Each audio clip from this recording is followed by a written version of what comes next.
Way number 1. Feed your brain with the right foods. Alright, let's kick things off with something we all love. Food.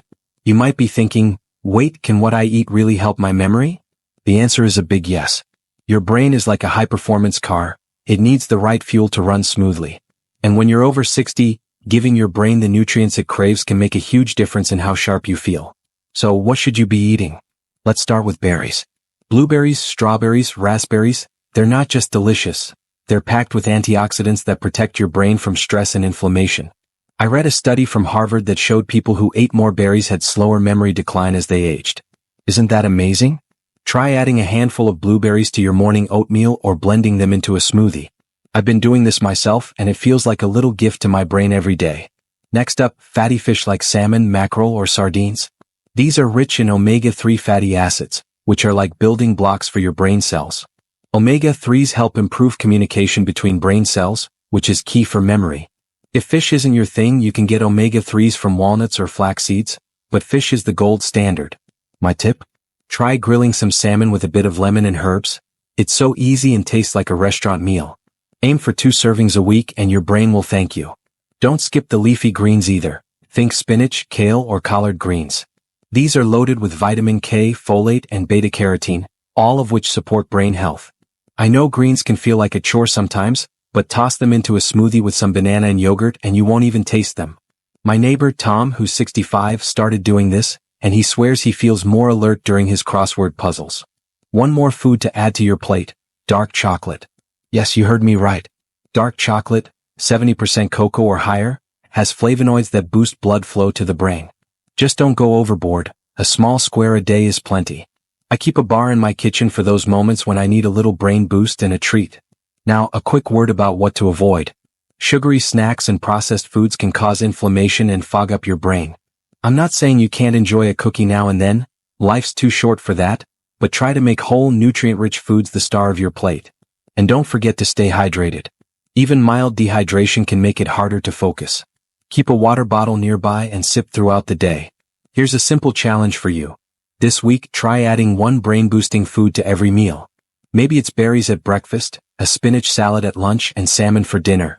Small changes add up and you'll start noticing your mind feeling clearer and sharper. Way number 2. Exercise your brain with fun challenges. Okay, let's move on to the second way to sharpen your memory: exercising your brain. Just like your body needs a workout to stay strong, your brain thrives on mental challenges. The best part? These exercises can be fun, and you don't need to be a rocket scientist to do them. One of the easiest ways to challenge your brain is through puzzles and games. Crossword puzzles, Sudoku, or word searches are fantastic for keeping your mind active. There's something so satisfying about filling in that last word in a crossword, right? I started doing a crossword every morning with my coffee, and it's like a warm-up for my brain. If puzzles aren't your thing, try apps like Lumosity or Brain HQ. They're designed to train your memory and attention in just 10 minutes a day. Another great option is learning something new. Your brain loves novelty, and picking up a new skill creates new connections between brain cells. Have you ever wanted to play an instrument, speak a new language, or try painting? Now's the perfect time. My friend Linda, who's 67, started taking online Spanish classes last year. She was nervous at first, but now she's chatting with her grandkids in Spanish, and her memory has improved too. It doesn't have to be fancy. Even learning to knit or cook a new recipe counts. Here's a fun one. Play card games or board games. Games like bridge, chess, or even Uno force you to think strategically and remember rules, which is great for your brain. Plus, if you play with friends or family, you're also getting social interaction, which we'll talk about later. My husband and I have a weekly game night with our neighbors, and it's become the highlight of our week. One tip: mix it up. Doing the same puzzle every day is good, but your brain grows the most when you try different challenges. So, maybe do a crossword one day, a card game the next, and a new recipe on the weekend. It's like cross-training for your brain. If you're wondering where to start, try this. Pick one new activity this week. Maybe download a puzzle app or sign up for a local class. Even 15 minutes a day can make a difference. And don't worry about being perfect. Your brain gets stronger just by trying. Way number 3. Move your body to boost your brain. Now, let's talk about something that's not just good for your body but also a secret weapon for your brain: physical exercise. I know, exercise might not sound like the most exciting topic, but hear me out. Moving your body is one of the best things you can do to keep your memory sharp, and it doesn't have to feel like a chore. Why does exercise help your memory? When you move, you increase blood flow to your brain, which delivers oxygen and nutrients that your brain cells need to thrive. Exercise also triggers the release of a protein called BDNF. Think of it as fertilizer for your brain. It helps grow new brain cells and strengthens the connections between them. Pretty cool, right? You don't need to run a marathon to get these benefits. Walking is one of the simplest and most effective exercises for brain health. A study from the University of Pittsburgh found that older adults who walked briskly for 30 minutes a day had better memory and thinking skills after a year. I started walking with my dog, Max, every morning, and it's not just good for my brain, it lifts my mood too. Aim for 150 minutes of moderate exercise a week, which breaks down to about 20 to 30 minutes a day. If walking isn't your thing, try yoga or Tai Chi. These are gentle on your joints and great for your brain because they combine movement with mindfulness. Yoga, in particular, has been shown to improve memory and reduce stress, which can cloud your thinking.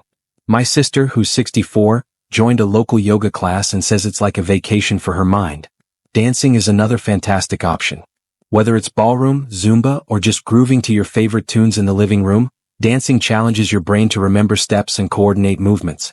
Plus, it's so much fun. I've been known to have a little dance party in my kitchen while cooking dinner. Don't tell anyone. Here's a pro tip. Make exercise social. Join a walking group, take a dance class with a friend, or even do a YouTube workout video with your spouse. The combination of movement and connection is a double win for your brain. If you're new to exercise or have health concerns, talk to your doctor first. Then start small, maybe a 10-minute walk around the block. Gradually build up and you'll be amazed at how much sharper you feel. This week, try adding one fun movement to your routine. Maybe it's a walk, a yoga stretch, or a dance to your favorite song. Your brain will light up with gratitude. Way number 4, prioritize sleep for a clearer mind. Alright, let's talk about something we all love but don't always get enough of: sleep. If you're over 60, you might have noticed that sleep isn't as easy as it used to be. Maybe you're waking up in the middle of the night or struggling to fall asleep. But here's why sleep is non-negotiable for your memory. While you're dreaming, your brain is busy processing the day's information, forming memories, and clearing out toxins. Skimp on sleep and your brain can't do its job properly. How much sleep do you need? Most experts recommend 7-9 hours a night for adults over 60. But it's not just about quantity, quality matters too. Deep, restful sleep is when your brain does its best memory work. I used to think I could get by on 5 or 6 hours, but I noticed I was forgetting little things like where I parked my car. Once I started prioritizing sleep, those foggy moments became less frequent. So, how do you get better sleep? First, stick to a routine. Try to go to bed and wake up at the same time every day, even on weekends. Your brain loves consistency, and it'll start to signal when it's time to wind down. I've been going to bed at 10 p.m. and waking up at 6 a.m., and it's made a world of difference. Create a calming bedtime ritual.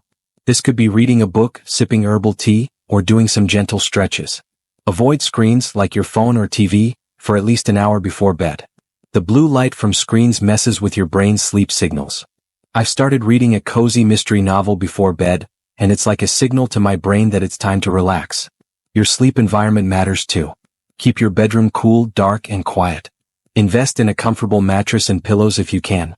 I got blackout curtains last year, and it's been a game changer for blocking out early morning light. One thing to watch out for: caffeine and alcohol. That afternoon coffee or evening glass of wine might be sabotaging your sleep. Try cutting back and see if you notice a difference. I switched to decaf after 2 p.m., and I fall asleep so much faster now. If you're still struggling, consider talking to a doctor.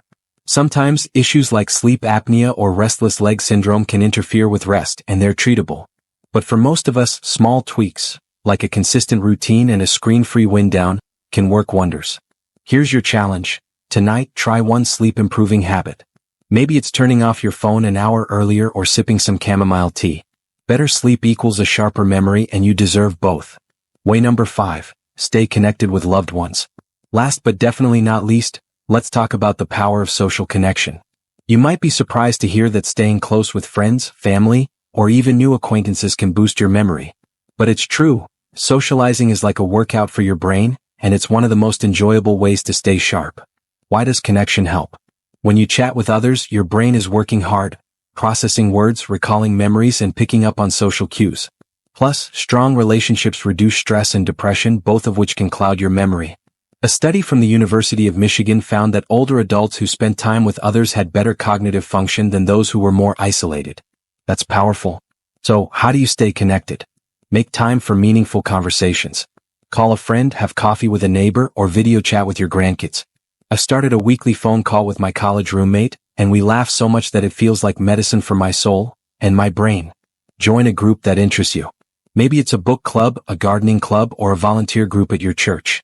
These activities give you regular social interaction and a sense of purpose, which is great for your memory. My friend John, who's 70, joined a local hiking group, and he says the friendships he's made have given him a new lease on life. If you're feeling shy or out of practice, start small. Invite a neighbor over for tea or strike up a conversation at the grocery store. Even brief interactions add up. And don't underestimate the power of pets. Spending time with a furry friend can boost your mood and reduce stress, which helps your brain stay sharp. One thing to avoid: isolation. Life gets busy and it's easy to let social time slip. But even if you're introverted, a little connection goes a long way. I've learned this the hard way. When I get too wrapped up in my routine, I feel sluggish mentally. A quick chat with a friend always perks me up. Here's a fun challenge. This week, reach out to one person you haven't talked to in a while. Send a text, make a call, or plan a coffee date. Your brain and your heart will thank you. Before we wrap up, I promised you a bonus tip, and here it is. Practice mindfulness and manage stress. Chronic stress is like kryptonite for your memory. It floods your brain with cortisol, which can shrink the hippocampus, the part of your brain responsible for memory. Mindfulness, like meditation or deep breathing, lowers stress and helps your brain stay sharp. Try this. Spend 5 minutes a day sitting quietly, focusing on your breath. If your mind wanders, gently bring it back. I started doing this with a free meditation app, and it's like a reset button for my brain. You can also try journaling or gratitude practices. Writing down 3 things you're thankful for each day can shift your mindset and reduce stress. Thanks for watching. If you found this video helpful, please like, share, and comment below. We'd love to hear from you. Don't forget to subscribe and hit the bell so you won't miss the next one. Stay well, stay inspired, and see you next time.